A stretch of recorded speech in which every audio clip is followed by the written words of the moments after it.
세상에 떠도는 기묘한 괴담들. 첫 번째 이야기, 겨울방학에 유럽 여행을 가서 실제로 겪었던 실화괴담. 제가 군대를 가기 전 겪었던 일에 대해서 이야기해 보겠습니다. 전 그런대로 잘 수능을 마치고 원하는 대학에 무사히 합격할 수 있었고, 이제 막 신입생이 되고 나서 간절히 바라던 유럽 여행의 꿈을 위해서 밤잠을 줄여가며 학점을 관리한 덕분에 장학금을 받게 되었고, 장학금을 받으면 모아둔 등록금을 부모님께서 용돈으로 주신다고 하셨기에 겨울 방학에 꿈에 그리던 유럽 여행을 갈 수 있게 되었습니다. 생애 처음 외국으로 떠나는 장거리 여행이기에 떨리기도 했고, 사진과 영상으로만 보고 읽던 독일과 프랑스 등을 직접 볼 수 있다는 생각에 들떠 있었어요. 수많은 여행자들의 글과 배낭여행의 주의점을 인터넷을 찾아서 읽고 배웠지만, 역시 인생은 실전이라고 여행은 고난과 불편함의 연속이었지요. 의사소통의 어려움은 둘째 치더라도 도시에서 구할 수 있을 것이라고 믿었던 부족한 물품은 제 보름간의 배낭여행의 가장 큰 역경이었고 고생이었어요. 그래도 생각했던 것보다 여행 자금과 기간을 알차게 쓰면서 여행 막바지에 잘 도착하는 듯 싶었으나, 제 짧은 생각으로 인해 800년이 넘었다는 교회에서 사건이 발생했습니다. 저는 그날을 기억하는데 여행의 마지막 날이었고, 여행 도중에 찍어놓은 사진을 일괄 정리하면서 보고 있었습니다. 꼭 기억하고 싶은 추억을 만들자 사진을 많이 찍어가자는 모토로 여행을 하던 중, 예상외로 제 얼굴이 담긴 사진이 별로 없다는 것을 알고 좌절했던 것으로 기억해요. 여행 중에 찍었던 사진을 살펴보니 두고두고 기억할 만한 장소도 없는 듯 싶었기에 저는 그 교회에서 절대 관광객이 해서는 안 될 짓을 저질렀습니다. 교회 벽에 한국에서 가져온 볼펜으로 제 이름 석자와 날짜 그리고 장소를 적은 뒤에 왔다감이라고 자랑스럽게 휘적휘적 갈겨 쓴 뒤에 교회 벽면을 등지고 카메라 사진을 찰칵 찍어댔습니다. 집에서 가져온 디지털 카메라로 두세 방 찍은 뒤 그 중에서 가장 마음에 드는 사진 한 장만을 남기고 나머지 두 장은 모두 지운 뒤 저는 아무 생각 없이 그 교회를 빠져나왔습니다. 그리고 제 여행도 그렇게 종료되었으나 진짜 사건은 제가 한국에 돌아온 뒤부터 발생했어요. 유럽 여행을 마치고 돌아온 저는 그날 밤부터 열병에 걸린 것처럼 며칠을 열이 펄펄 끓었고, 집에서 부모님의 병수를 받으면서 3일 정도를 꼼짝도 하지 못했습니다. 덕분에 여행을 다녀오고 유럽에서 무엇을 보았고 어쨌고 자랑할 틈도 없이 3일 밤낮을 아프기만 했던 것 같아요. 다행히 열이 많이 내리고 3일 후엔 한결 가벼운 몸이 되었지만, 정말 까딱하면 병원에 실려갈 뻔했다 싶을 정도로 아팠습니다.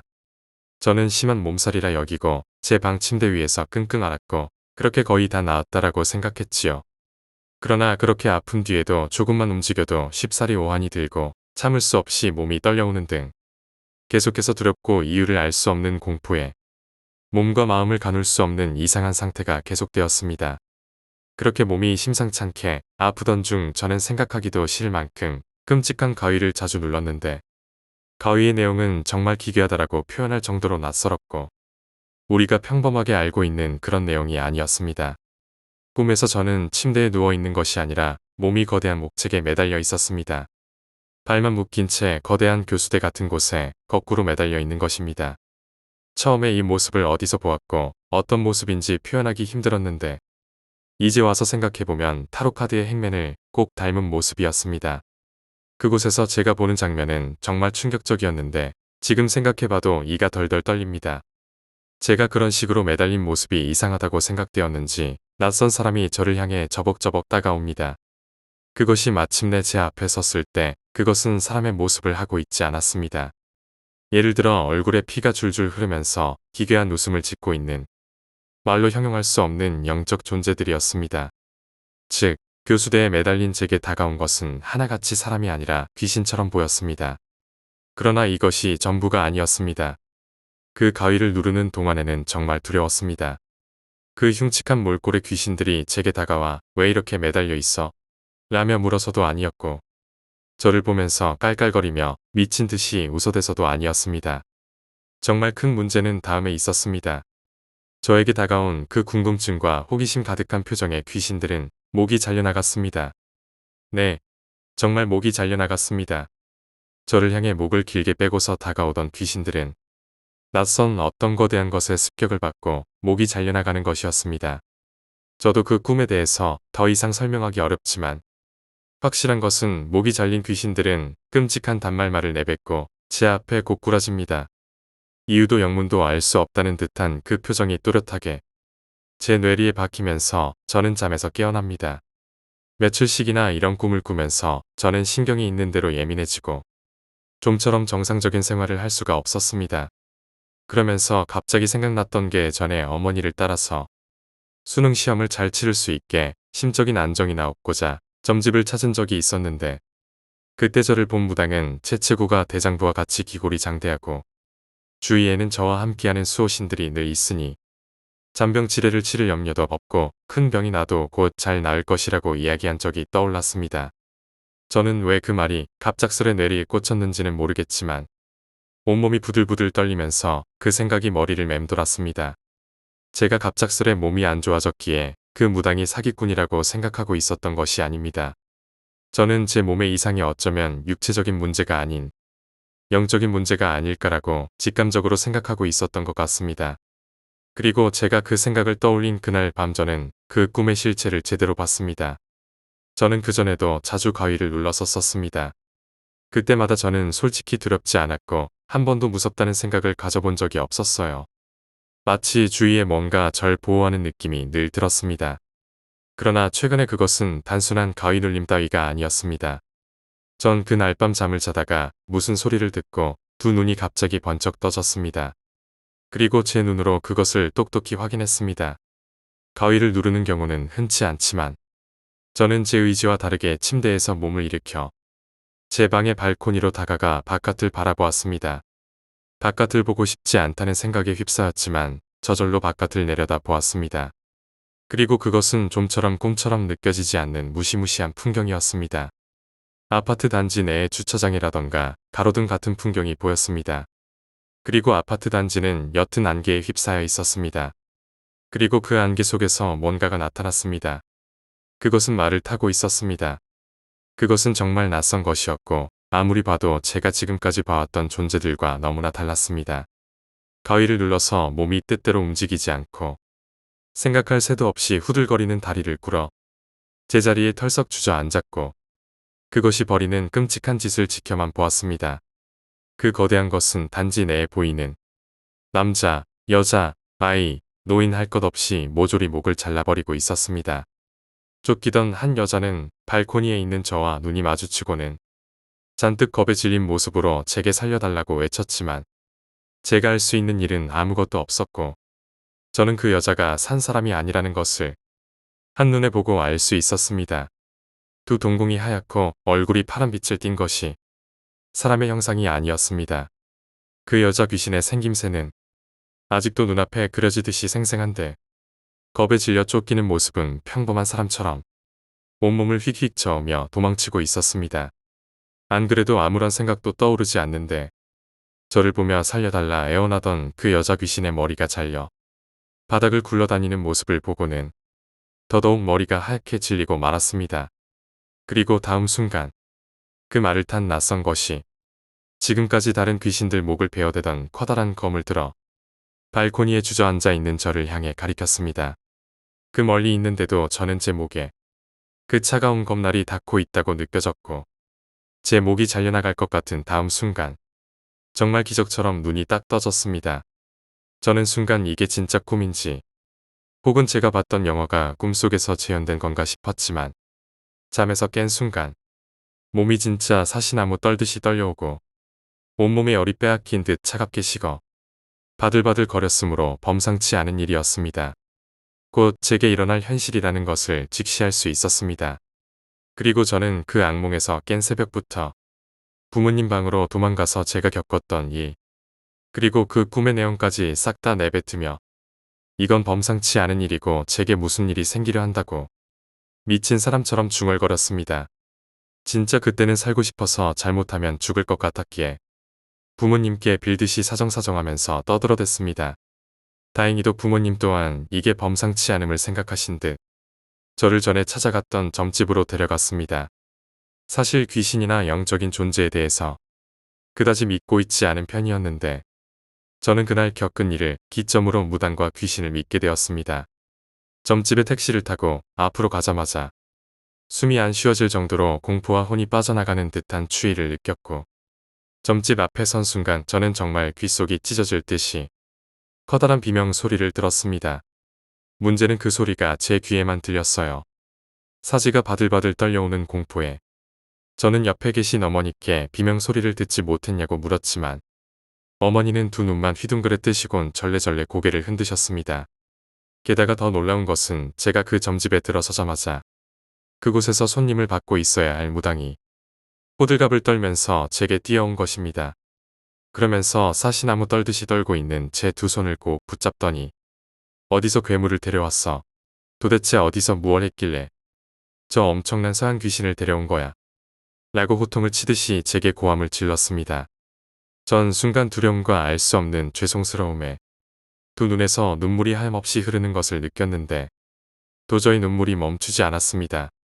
그러면서 제가 당시에 생각지도 못하고 있었던 오래된 서양 교회에 낙서를 했던 일과 사진을 찍었던 일, 그리고 그곳에 누를 범한 일까지 샅샅이 무당 손을 붙잡고 떠들어댔습니다. 제가 벌벌 떠는 만큼 그 무당도 호들갑을 떨며 제 말을 듣더니만 더 이상 제 주위로 피를 보지 않으려면 제가 장군들이 있는 곳으로 가야 한다고 말했습니다. 그 무당이 장군들이 있는 곳이라고 이야기했던 곳은 바로 군대였습니다. 제가 빠른 시일 내에 입대를 해야지만 그 서양 귀신이 자신의 군마를 이끌고 더 이상 참극을 벌이지 않는다고 호통쳤어요. 그러면서 이어 말하길 지금도 제 주위에 있는 모든 귀신, 악귀, 잡기할 것 없고 저와 함께 계셨던 수호신까지 그 서양 귀신에 의해 싸그리 또 한 번 죽고 있다고 이야기하는 것이었습니다. 빠른 시일 내에 입영 신청을 넣으라고 했고 빠른 시일 내에 입대를 하라는 것이었습니다. 그렇지 않으면 제 목이 잘려 죽을 것이라고 무당은 제게 크게 호통을 쳤습니다. 그리고 입대일 전까지 저는 밖으로 나가지도 않았습니다. 최대한 몸을 사렸어요. 또한 우리나라의 전통적인 천하대장군, 지하여 장군인 장승을 현관문 앞에 의자만한 크기로 주문 제작하여 세워두기까지 했습니다. 그래야지만 제 명주를 잡고 있을 수 있다고 무당은 신신당부하면서 알려주었습니다. 정말 장승이 저를 지켜줬다고 저는 생각합니다. 제가 입대를 하는 그날 놀랍게도 저희 현관문 앞에 서 있던 두 장승 모두 도끼로 쪼개지듯 반으로 갈라져 버렸거든요. 두 번째 이야기, 동창회. 고등학교 졸업 후 오랜만에 동창회가 열렸습니다. 동창회에서 연락이 끊겼던 친구들을 볼 수 있어서 기대되는 자리였지만 이번엔 더욱 기대가 되었던 게 졸업 후에 친구들과 교류가 거의 없었던 A가 동창회를 주최했기 때문이었습니다. 연락이 끊겨서 제대로 된 근황을 아는 사람이 없었고 등산이나 무전여행을 갔다가 그곳에서 사고로 죽었다는 이야기도 있었습니다. 약속 장소에 가보니 학창시절에 A랑 그나마 친했던 10명 정도가 모여 있었는데 막상 주최자인 A는 없었습니다. 하지만 그 중에는 동창회를 열었던 사람이 없었고 이유가 어쨌든 간에 몇 년 만에 만난 친구를 보니 반가워. 주최가 누구인지는 금세 잊어버렸습니다. 한참 우리들끼리 이야기를 나누고 있다가 누군가 들어왔는데 그 누군가를 바라보니 A였습니다. 모두들 놀란 눈치였는데 A는 그때 머쓱해하며 뭐야? 다들 왜 이렇게 놀래? 귀신이라도 본 눈치야. 라고 말하는데 그동안 외국에서 살았고 바쁘게 살다 보니 연락이 끊겼다고 했습니다. 이 모임의 주인공이 등장하자 더욱 분위기는 올라갔고 오랜만에 만났던 만큼 시간은 순식간에 흘러 벌써 자정이 넘었습니다. A군은 나에 귀국한 건 아니고 잠시 돌아온 터라 오늘이 아니면 언제 볼지 모른다고 했고 그래서인지 다들 들떠서 2차를 가는 분위기였습니다. 물론 저도 2차에 가고 싶었지만 와이프가 임신한 상태라 집에 가야만 해서 아쉽게도 같이 갈 수 없다고 하자 모두들 아쉬워했고 특히 A군이 끈질기게 권유했지만 A군의 제안을 끝까지 거절했고 살짝 미안한 마음이 들었지만 아내가 걱정되어 서둘러 돌아갔습니다. 다음날 A군에게 미안해서 어제 동창회 때 알려준 번호로 전화해봤는데 연락이 되지 않았습니다. 벌써 출국한 모양인가 싶었지만 이상하게도 다른 녀석들도 전화를 받지 않았습니다. 이후 저도 특별한 일은 없겠지 싶어서 회사 일에 열중하며 바쁘게 다시 살고 있다가 전혀 모르는 번호로 연락이 와서 받아보니 같이 동창회에 참여했던 친구들의 가족들에게서 연락이 왔는데 아직까지도 다들 집으로 돌아오지 않은 상태라 실종 신고를 했다고 하였습니다. 일단은 실종 신고가 되었기에 간단한 경찰 조사를 받으러 경찰서로 찾아가서 담당 경찰과 얘기를 나눠본 결과 놀랄만한 이야기를 들을 수 있었습니다.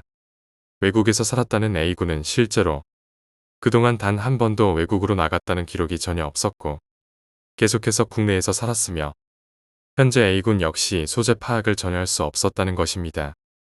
여기서 소름 끼쳤던 건 A군이 고교 졸업 이후 했던 일은 평범한 사회활동이 아닌 불법 대부업체나 사채 쪽에서 얼굴 마담으로 주로 일하다가 도박 관련해서 뭔가 문제가 생겼던 것으로 경찰은 추정하고 있었다는 점이었습니다.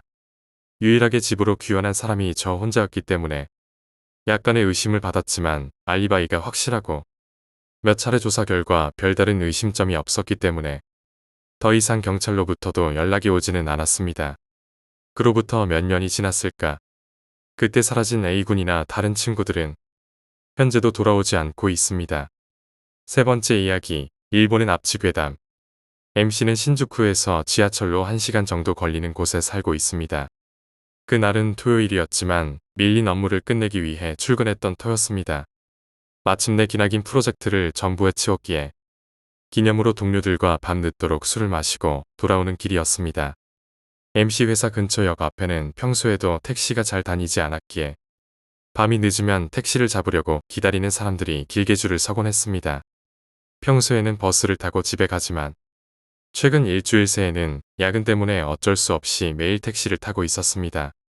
지금쯤 가면 야근 끝나고 온 사람들 때문에 줄이 엄청 길겠다 싶어 각오를 하고 역 앞으로 나섰지만 웬일인지 택시를 기다리는 사람이 없었습니다.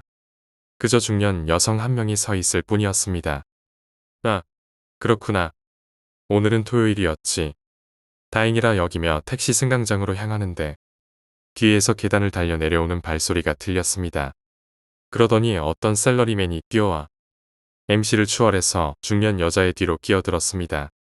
MC는 어안이 벙벙함과 동시에 조금 화가 났지만 어차피 그래봐야 2명뿐인데다 조금만 기다리면 될 것 같다는 생각에 군소리 없이 남자의 뒤로 가서 줄을 섰습니다. 그러자 곧장 택시 한 대가 나타나 중년 여자를 태우고 갔습니다. 좋아, 이제 한 명만 더 가면 내 차례야.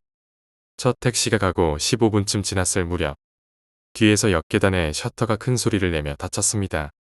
뒤를 돌아보니 역무원이 점검을 마치고 안으로 들어가고 있었습니다. 내가 택시를 기다리는 사이 전기가 나가면 어쩌지? 역무원도 퇴근해버리나? 걱정이 된 MC가 휴대폰으로 집에 전화를 하는 동안 택시의 전조등이 보였습니다. 도착한 택시에 셀러리맨이 탔습니다. 점점 멀어져가는 택시를 보며 문득 MC는 생각했습니다. 이 택시가 오는 데까지 20분 정도가 걸렸습니다. 평소보다 훨씬 대기 시간이 긴 것입니다. 첫 번째 택시도 검은색이었고 지금 것도 검은색입니다. 휴일 밤이라 택시를 한 대만 운영하고 있는 걸까? 그런 생각을 하며 다시 20분쯤 기다리자 택시가 왔습니다. 이번에도 검은색입니다. 역시 한 대가 계속 오가고 있는 것입니다.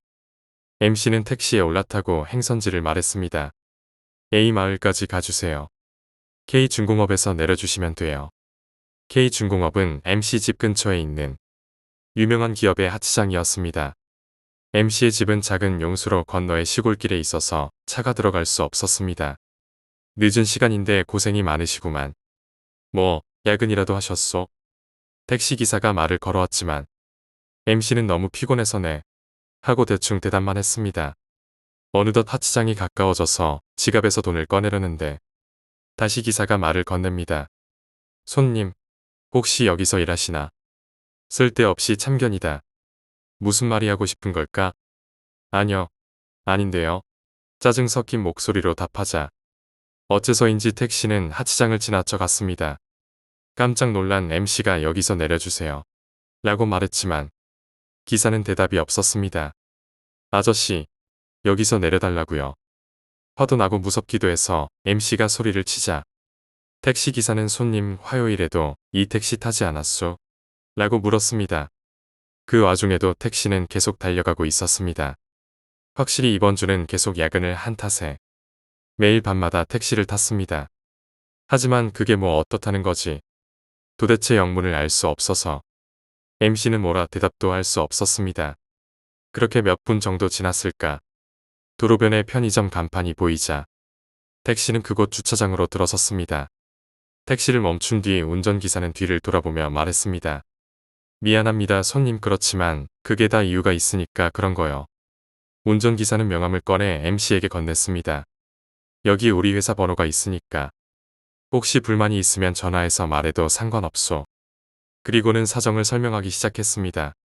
MC가 화요일에 탔던 것은 바로 이 택시였습니다. 택시 기사도 처음에는 기억하지 못했지만 K중공업이라는 이름을 듣고 생각이 났다고 합니다. 실은 손님이 타기 전에 어떤 남자를 태웠었거든. MC 앞에서 새치기를 해서 택시를 탔던 그 셀러리맨이다.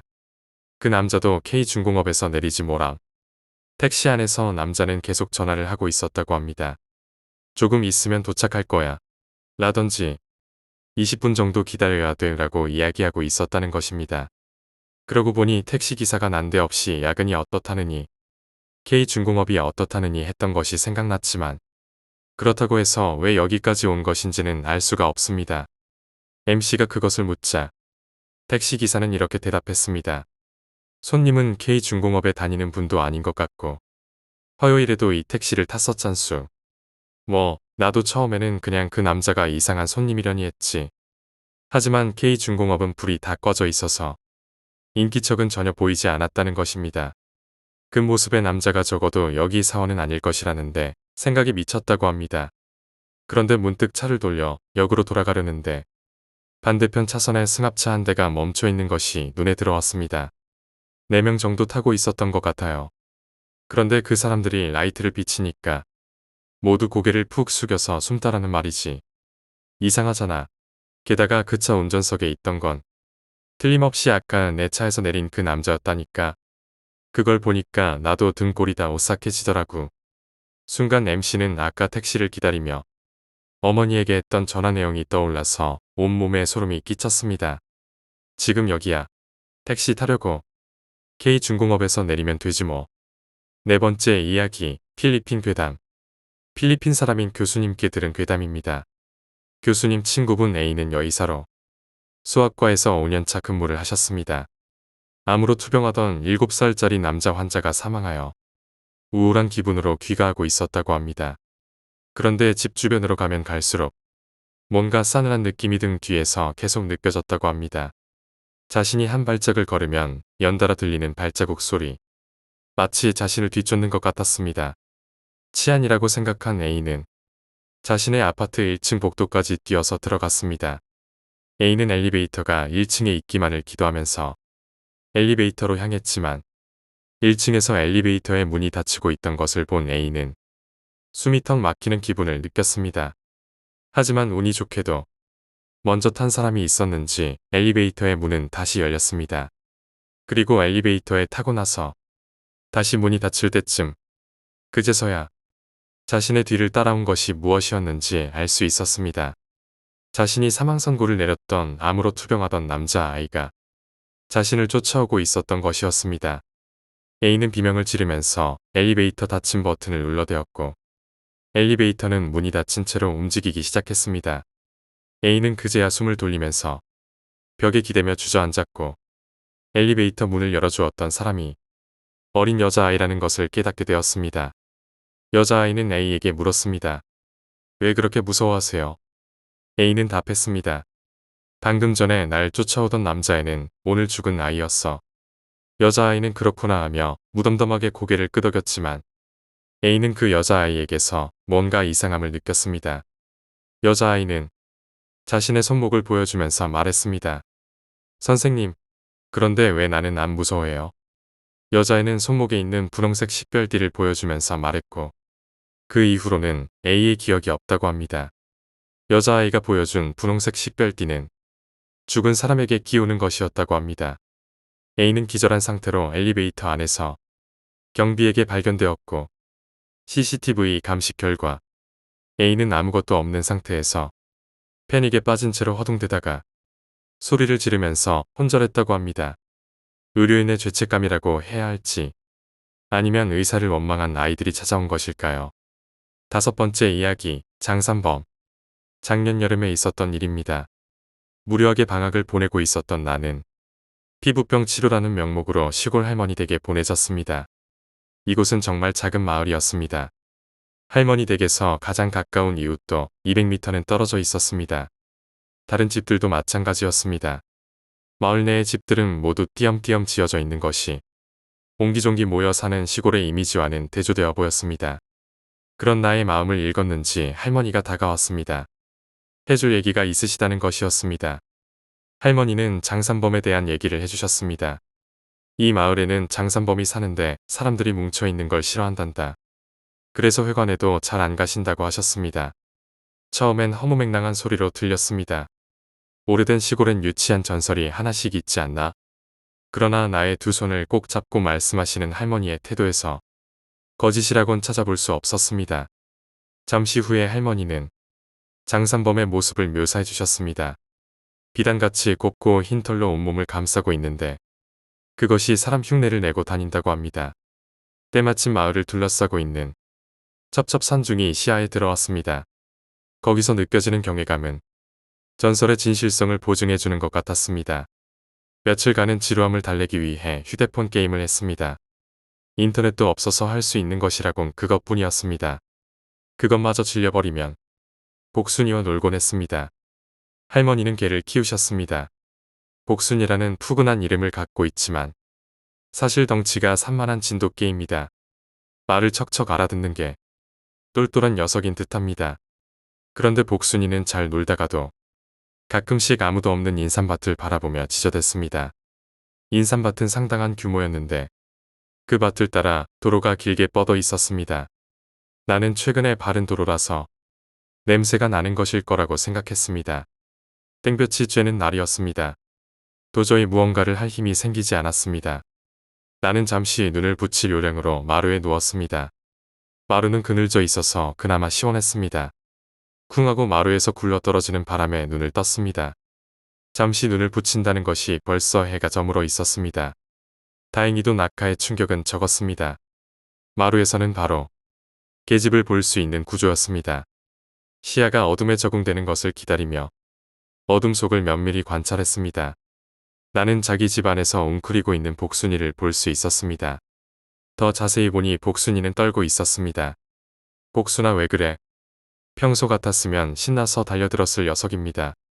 그러나 이번엔 미동도 없었습니다. 오히려 나를 보고 가만히 있으라는 듯한 눈빛이었습니다. 어디가 아픈 건 아닌가 싶었습니다. 순간 복순이가 옥수수를 엄청 좋아한다는 할머니 말씀이 떠올랐습니다. 인삼밭이 끝나는 지점부터는 옥수수밭이었는데 도보로 30분 정도의 거리였습니다. 내려앉은 음영을 보니 오밤중은 아닌 것 같았습니다. 나는 생각했던 것을 바로 실행에 옮겼습니다. 마당을 벗어나자 탁 트인 인삼밭이 눈에 들어왔습니다. 밤중에 보는 인삼밭은 괴기스러웠습니다. 다행히 도로에는 가로등이 점점 있어서 그나마 안심이 되었습니다. 나는 가로등과 달빛에 의지에 꾸준히 걸어나갔습니다. 아스팔트 길 위는 지나치게 한적했습니다. 고개를 조금만 틀면 산과 개울이 나왔습니다. 거의 다 왔다고 생각했을 때쯤 멈춰서서 밭을 바라보았습니다. 아직도 인삼밭이었습니다. 조금만 더 가면 나오겠지 라는 생각으로 마음을 진정시키고 있는데 인삼밭에 우두커니 서 있는 무언가가 눈에 들어왔습니다. 그것과는 50m 정도 거리를 사이에 두고 있었는데 도저히 나무로는 보이지 않았습니다. 처음에 마치 흰색 한복을 입은 사람으로 보였습니다. 그러나 불행하게도 나는 그것이 무엇인지 금방 깨달았습니다. 그것은 흰색 털로 온몸을 감싼 채 두 발로 서 있었습니다. 할머니가 묘사해주신 장산범과 정확하게 일치했습니다. 나는 못 본 척하기로 하고 빠르게 걷기 시작했습니다. 온갖 생각이 들기 시작했습니다. 몇 분쯤 걷다가 다시 돌아봐도 그것과의 거리는 하나도 벌어지지 않았습니다. 너무나도 무서웠습니다. 오히려 거리가 좁혀진 것 같았습니다. 순간 달빛에 구름이 걷히고 그 녀석의 모습이 제대로 눈에 들어왔습니다. 그것이 어기적어기적 걷고 있는 것은 마치 사족 보행 생물이 억지로 걸어다니는 모습과 흡사했습니다. 순간 전신에 소름이 돋았습니다. 나는 이대로 안 되겠다 싶어 전속력으로 도망치기 시작했습니다. 조금만 더 가면 구멍가게가 있는 걸로 아는데 그것에 모든 것을 걸어보기로 했습니다. 죽을 힘을 다해 전력 질주했습니다. 평소 같았으면 일찌감치 주저앉았을 텐데 위급한 상황이 오니 평소보다 훨씬 빠르고 오랫동안 뛰었습니다. 가빠오는 숨을 삼키고 뒤편을 바라보았습니다. 이윽고 나는 모든 것을 포기하고 싶은 마음이 들었습니다. 녀석과의 거리는 그대로였습니다. 녀석이 일부러 나와의 속도를 맞추고 있는 것이었습니다. 나의 다리는 이제 포기한 듯 주저앉았습니다. 녀석이 다가오는 소리가 점점 커질수록 나의 심장은 더욱 심하게 요동쳤습니다. 나는 눈을 질끈 감았습니다. 그렇게 몇 분쯤 지났을까? 탁구공 같은 것이 굴러가는 소리에 실눈을 떠보았습니다. 순간 나는 소스라치게 놀라지 않을 수 없었습니다. 놈은 검은 자위밖에 없는 눈을 이리저리 굴리고 있었습니다. 이상한 점은 그뿐만이 아니었습니다. 녀석은 내 발로 내 주위를 빙빙 돌고 있었는데 사지를 길게 늘어뜨리고 기어다니는 꼴이 마치 수풀에 거미나 갯벌에 개가 걸어다니는 듯한 모양새였습니다.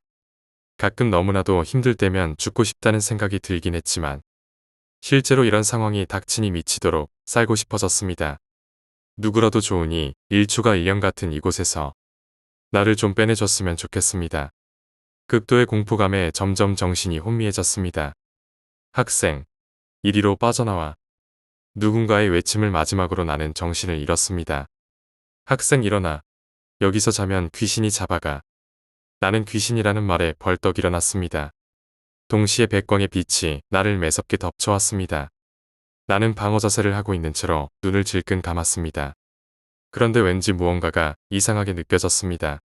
새들의 지저김, 개울의 속삭임, 공기의 상쾌함. 모든 것이 평화로웠습니다. 나는 용기를 짜내 살며시 눈을 열었습니다. 내 앞에는 이장님이 걱정스러운 눈빛으로 나를 바라보며 서 있었습니다.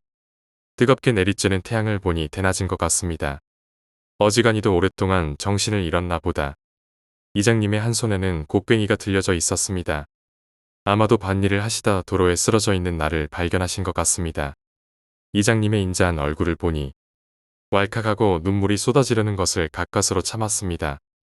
이장님의 품에 안기려는 순간 무엇인가 잘못되었음을 느꼈습니다.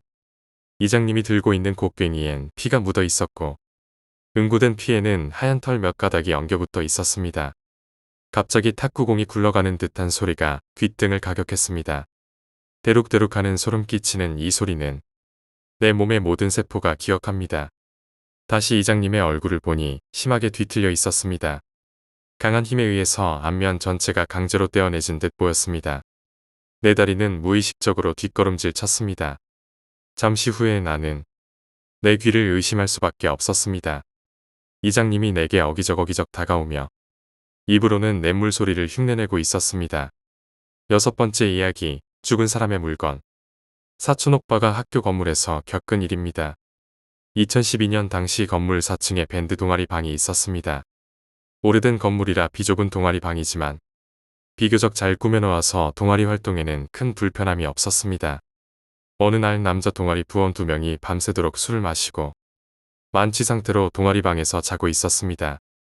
그러나 새벽이 되어서 부원 A가 이상한 기척을 느끼고 잠에서 깨어났다고 합니다. 숙취로 인한 두통과 어두운 조명 때문에 잘 보이지 않았지만 옆 소파에서 자고 있던 B가 계속 다리를 들썩이고 있었습니다. A는 이상하게 생각하면서 들썩이는 B의 다리를 보았는데 어둠에 눈이 적응되면서 소파에서 자고 있는 B의 다리 밑에 뭔가 보이기 시작했습니다. 사람 머리였습니다. 머리가 오르락 내리락 할 때마다 B의 다리가 들썩거리고 있었습니다. A는 결국 기절했고 다음 날 자신이 목격한 것을 다른 사람들에게 얘기했다고 합니다. 그러나 A가 만취 상태에서 헛것을 봤다며 믿지 않았습니다. 몇 달 후에 동아리 방 청소를 하는데 캐비닛 위에서 먼지를 뒤집어 쓴 영정사진 같은 액자가 나왔습니다. 그러나 A가 그 사진을 보더니 사진 속의 남자가 자신이 본 귀신이라며 소리를 질렀다고 합니다. 이 소동에 동아리 선배들이 몰려왔고 문제의 사진을 본 선배들은 깜짝 놀라며 사진에 대해서 이야기를 해주었다고 합니다. 문제의 사진은 1년 전 여름방학을 이용해 등록금을 마련하고자 공사 현장에서 막노동을 하다가 사고로 죽은 동아리 부원의 영정사진이었던 것입니다. 당시 동아리에서 죽은 부원을 위해 학교에 분향소를 설치했고 영정사진은 그때 사용된 것이었습니다. 사진은 장례 절차가 모두 끝나면 불태워버려야 했는데 어쩌다 보니 장례가 모두 끝났는데도 사진이 동아리방에 방치된 것이었습니다. 이야기를 해줬던 선배도 그 사진이 캐비닛 위에 있었던 것을 몰랐다고 했습니다. 그러나 모두들 경황이 없고 무서워서 사진을 처리하지 못하고 있었습니다. 모두들 영정사진을 만지는 것을 꺼려한 것입니다. 제게 이야기를 해준 선배가 당시 단과대 학생회장이었는데 흉흉한 소문이 돌기에 자기가 직접 나서서 영정사진을 불태웠다고 합니다. 물론 사진을 태우고 나서 소문은 잠잠해졌고 별다른 일은 생기지 않았다고 합니다. 7번째 이야기, 딸아이. 내 딸 사라는 벙어리입니다. 세상에서 귀엽게 웃는 제스처를 가장 잘하는 아이지만 그 아이의 입에서는 아무런 소리도 나오지 않습니다. 슬프냐고요? 물론 그렇지만 와이프와 저는 이제 충분히 익숙해졌습니다. 이 아이의 침묵에 우울한 내색을 비친 적은 한 번도 없었고요. 왜냐하면 사라는 항상 자신의 삶에 행복해하고 있으니까요. 아이의 나이가 들어가면서 우리는 사라에게 새 옷장을 사주면 좋을 것 같다고 생각했습니다. 그러다 우린 그 아이의 하얀 방에 어울리는 옷장을 하나 발견했습니다. 집에 돌아가 오래된 옷장을 치워내자 벽에는 약 15cm 크기 정도의 남자가 손을 펼친 채 있었습니다. 그것은 어린 아이의 그림 같은 게 아닌 마치 잡지에서 볼 듯한 선명한 이미지였습니다. 그것은 회색 양복을 입은 평범한 중년 신사의 모습이었습니다. 그의 얼굴은 아무런 표정도 비추지 않은 채 말이죠. 이런 것을 전에 본 기억은 없었습니다. 하지만 우리가 처음 이사 왔을 때부터 이삿짐을 옮기던 사람들이 옷장을 사라의 침실에 두었기에 제가 봤을 이유가 전혀 없었습니다. 전 그걸 긁어내려고 했지만 아무런 소용이 없었습니다. 아내도 참 이상하다고 생각했지만 어차피 새로운 옷장으로 가릴 생각이었기에 가만히 두기로 결정했습니다. 그날 오후 아내와 나는 가구점에서 새 옷장을 가져왔습니다. 집에 도착하고 나서 딸 아이의 이름을 불렀지만 그 애는 문 앞으로 나오지 않았습니다. 우리가 새 옷장도 샀고 너가 가장 좋아하는 레스토랑으로 저녁을 먹으러 가자고 얘기까지 했는데 말이죠.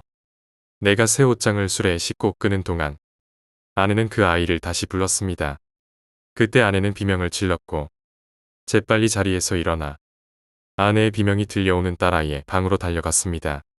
방 한가운데에는 벽에 있었던 회색 양복 차림의 남자가 그곳에 있었습니다.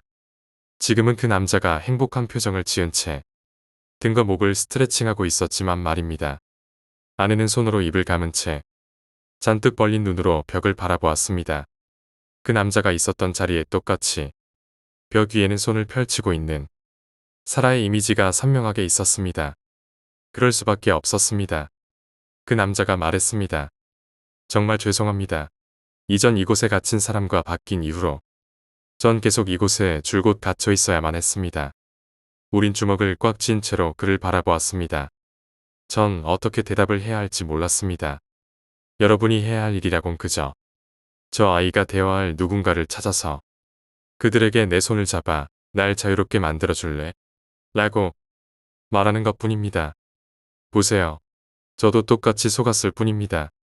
제발 이해해주세요. 저한테도 오랫동안 보지 못한 가정이 있었다고요. 아내는 풀썩 주저앉으며 딸의 이미지를 붙잡고 울음을 토해낼 수밖에 없었습니다. 8번째 이야기, 남자친구의 집. 조씨는 로라의 코트를 받아 옷장 안에 걸어놓았습니다. 애정이 듬뿍 담긴 웃음을 지으며 그는 그녀를 바라보며 물었습니다. 와인 마실래? 그녀는 고개를 끄덕였습니다. 그는 잠시 멈추고는 그녀의 손을 부드럽게 붙잡았습니다. 있잖아, 로라. 넌 다른 여자애들하고는 달라. 그녀의 이마에 부드럽게 입맞춤을 한 뒤 그는 자리에서 일어났습니다. 로라는 그가 떠나는 것을 바라보았습니다. 지난 몇 달 동안을 비추어 보아 그는 그녀를 진심으로 좋아하고 있는 것 같았습니다. 그 사실은 그녀를 기쁘게 했습니다. 왜냐하면 그녀가 바라던 건 그의 흠모였으니까요. 부엌에서는 쨍그랑거리는 금속 소리와 함께 들뜬 조씨의 목소리도 같이 들려왔습니다. 로라는 빙긋 웃으며 서재로 향하고는 소파에 몸을 편안히 기댔습니다. 기다리던 도중 그녀는 옷장에서 철그렁거리는 소리를 들었습니다. 부엌을 쳐다보면서 그녀는 조씨가 금방이라도 올 거라고 생각했습니다.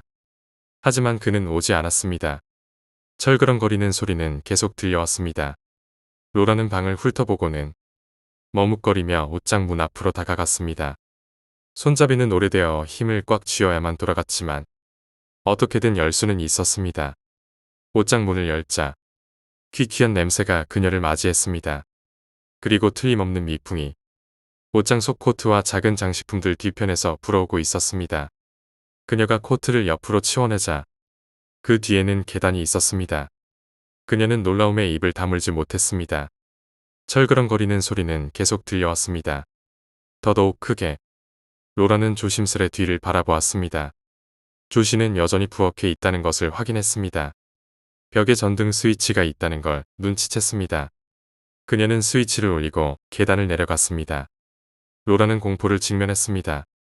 벽에는 4명의 여자가 쇠사슬에 묶여 있었습니다. 말라붙은 피가 그녀들의 손목과 발목에 늘러붙어 있었습니다. 그중 3명은 의식이 불명인 채로 축 늘어져 사슬에 걸려 있었습니다. 다른 1명은 의식이 있었지만 이도 간신히 유지한 상태였습니다. 그녀는 힘없이 팔을 움직였고 철그렁거리는 소리를 만들어냈습니다. 그녀가 움직이려 할 때 목소리가 들려왔습니다. 말했잖아 로라. 넌 다른 여자애들하고는 달랐다고. 조시가 말했습니다. 다른 사람들은 너처럼 멍청. 그의 말은 얼굴로 향해 날아든 팔꿈치에 끊기고 말았습니다. 그는 계단 쪽으로 비틀거리며 뒷걸음질 쳤습니다. 로라에겐 병난로의 부직갱이를 들고 머리에 날리기에는 딱 좋은 타이밍이었습니다. 엎드린 형체 옆에 서 있던 로라의 표정에는 역겨움만이 남아 있었습니다. 5개월 동안 이 얼간이에게 관심 가진 척 했었던 나날들. 오로지 이 방에 들어오기 위해서 숨겨왔었던 5개월간의 내 진짜 목적. 로라는 의식이 남아있는 여자의 옆으로 다가가 족쇄를 풀어냈습니다. 잔뜩 쇠약해져 무릎으로 주저앉은 그녀를 붙잡았습니다. 이제 괜찮아, 언니. 로라가 부드럽게 말했습니다. 9번째 이야기, 자는 모습. 넌 평소처럼 깊이 잠들어 있었습니다. 하지만 밖에서 울리는 것은 천둥 소리가 널 잠에서 깨우고 말았습니다. 넌 다시 졸기 시작했지만 그때 또 다른 천둥 소리가 내 정신을 번쩍 들게 했습니다.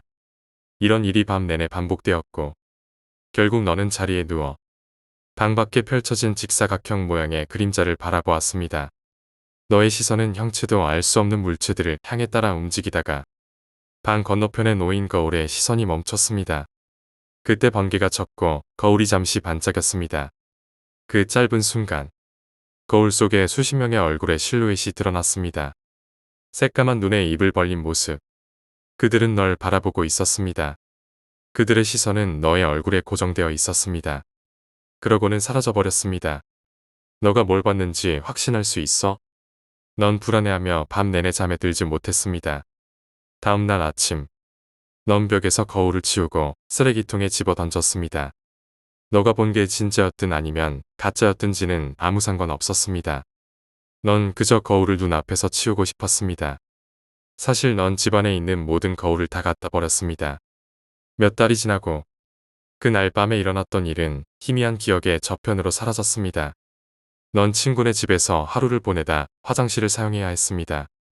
화장실에 있는데 갑자기 수도꼭지에서 물이 나오기 시작했습니다. 넌 건드리지도 않았는데 말입니다. 넌 깜짝 놀라 아무런 행동도 하지 못한 채 이 망상을 논리적으로 설명하려고 했습니다. 물에서 증기가 올라오기 시작했고 금방 거울 위를 덮었습니다. 그리고 글자가 만들어지는 걸 넌 바라볼 수밖에 없었습니다. 제발 거울을 돌려줘. 우린 너의 자는 모습이 그리워. 10번째 이야기, 티벳. 1999년 1월. 티벳의 캠페가 사원에서는 고승인 토그된 안잠 스님이 수제자들을 불러놓고 자신이 곧 죽을 것이니 준비를 하라고 당부했습니다. 평소에 농담을 많이 하던 안잠 스님께서 마지막으로 한 말이 농담인 줄 알았던 스님들은 그날 밤 안잠 스님이 아무런 말 없이 자리에 누운 뒤 평온하게 숨을 거두자 주변인들은 당혹감에 휩싸였습니다. 스님들은 장례를 위해 절차를 밟기 시작했으나 그들은 3일간 안치된 고인의 몸에서 온기가 빠져나가지 않는 이상한 모습을 목격하였습니다. 숨을 거둔 지 3일이 되던 날 온기가 있던 심장 부근이 차가워지는 것을 느낀 스님들은 그때서야 안잠 스님의 혼이 몸 안에서 빠져나간 것을 알았습니다. 장례 절차에 따라 성대한 답이식을 거행한 사원 측은 안잠 스님의 시신을 화장시켰고, 불이 꺼진 후에 사리를 찾기 위해 유해를 검사하던 스님들은 무엇인가 크게 놀라게 되었습니다.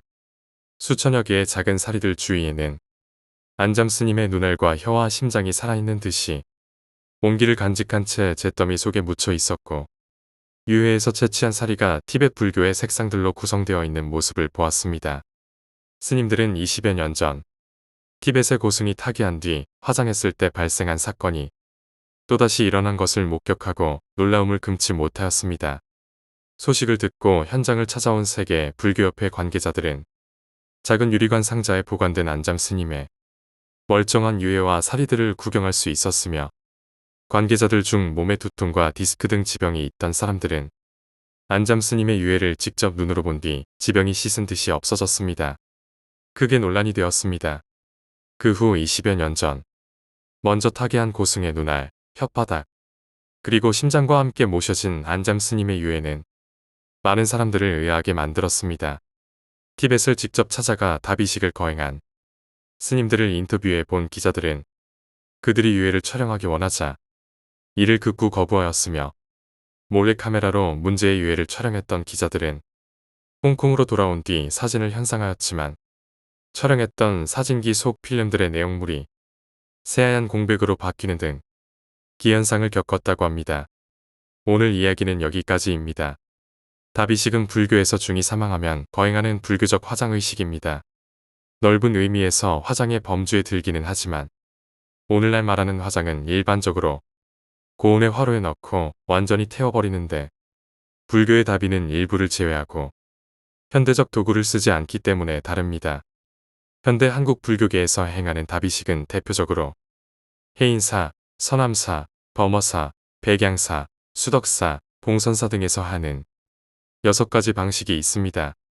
보통 답이식은 스님들만의 전유물로 알려졌으나 일부 사찰에서는 일반인들도 이용할 수 있도록 답이장을 개방하기도 합니다. 김천직지사나 양산통도사 같은 사찰이 일반 불자들도 이용할 수 있도록 답이장을 상시 개방합니다. 불교 문화가 강한 일본에서는 일반인의 화장도 답이라고 말하는 편입니다. 11번째 이야기, 벽 안의 소리. 저는 벽 안에서 들리는 긁는 소리가 쥐라고 생각했습니다. 처음엔 별로 크게 신경 쓰지 않았습니다. 제 집은 나무로 지어진 오래된 집이었고 조그만 숲속 안에 자리 잡고 있었으니까요. 누군가가 간절히 이 집을 업자의 손에 떠맡기고 싶어하는 것처럼 집의 가격은 정말 저렴했었습니다. 그러니 벌레나 해충은 거의 기정사실이었습니다. 전 집 이곳저곳에 덫을 설치하고 포드에 쥐약을 뿌려놓고 해충 업체까지 불러봤습니다. 하지만 별 도움이 되지 않더군요. 긁는 소리는 몇 주 내내 계속되었고 전 최대한 무시해보려고 했습니다. 그 천천히 판자를 긁는 소리를 말이죠. 매일 밤마다 무언가가 내 집 벽 안을 다니며 발톱으로 긁는 소리가 공기를 타며 울려 퍼졌습니다. 그 소리는 마치 도마 위를 칼로 쓸어낼 때 나는 소리 같았습니다. 충분히 시간을 들여서 건드리지 않은 곳이 없게 하려는 것처럼 소리는 방의 모든 구석으로 움직였습니다. 그리고 마침내 그 소리는 제 침대 머리맡의 나무판 바로 뒤에서부터 들려오기 시작했습니다. 이를 갈게 만드는 그 질질 끄는 소리. 지금까지도 전 아무 문제도 없는 것처럼 지내왔었습니다. 어느 날 아침 마루에서 미친 듯이 긁는 소리와 함께 드문드문 섞여 들리는 쿵쿵대는 소리에 잠에서 깨기 전까진 말이죠. 거기에는 한 번도 듣지 못했던 겁에 질린 울부짖음이 같이 들려왔습니다. 전 동물관리업체에 연락하는 걸 건너뛰고 바로 경찰에 전화를 걸었습니다. 문제의 원인을 찾는 데엔 그리 많은 시간이 걸리지 않았습니다. 경찰들은 벽 안에서 어린 남자아이를 꺼냈고 전 충격에 빠져 그 광경을 바라만 보고 있었습니다. 그 아이는 먼지로 뒤덮여 있었고 몸이 흔들릴 때마다 야생적인 눈을 움찔움찔거렸습니다. 전 경관님에게 쥐가 다니는 줄만 알았다는 얘기와 근 몇 주 동안 계속 그 소리가 저를 성가시게 했었다는 사실을 설명했습니다. 운이 좋게도 경관님은 제 말을 믿어주셨습니다. 그날 저녁 남자아이의 상태를 확인하려고 전화를 걸었습니다. 별로 얘기할 거리는 없었습니다. 그 아이는 극심한 허기와 공포로 망상에 빠진 상태라고 했습니다. 제가 쥐인 줄 알고 없애려고 했던 시도들에 아무런 영향을 받지 않았다는 점에 전 깜짝 놀랐습니다. 그 아이는 말을 할 수는 있었지만 말도 안 되는 말뿐이었습니다. 그는 무언가가 벽 안에 있다고 확신했고 그것이 자신을 그곳에 있게 만들었다는 겁니다. 왜냐하면 그것이 굶주렸기에 그를 필요로 했다는 거죠.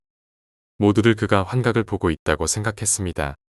그 아이에게는 미안했지만 전 마침내 제대로 쉴 수 있다는 생각에 기뻤습니다. 그날 밤, 전 두려움 없이 잠자리에 들 수 있었습니다. 모든 건 완벽했죠. 침묵 속에 전화가 울렸습니다. 전화를 받고 전화선 너머로 들리는 경관님의 외침에 저의 잠은 싹 달아나 버렸습니다. 머릿속에서 정리해보자면 경관님들이 수소문한 결과 아이의 친척을 찾았다고 합니다. 그 아이는 최근에 실종으로 신고된 상태였습니다. 단 이틀 동안이었지만요. 그 말은 아이가 그렇게 오랫동안 소리를 낼 수가 없다는 겁니다. 그 애가 원인이 아니었습니다. 하지만 쥐도 원인이 아니었고요. 서서히 그리고 날 비웃는 듯이 머리 옆쪽 벽에서 긁는 소리가 들려오기 시작했을 때 이미 공포는 제 심장을 잠식했습니다.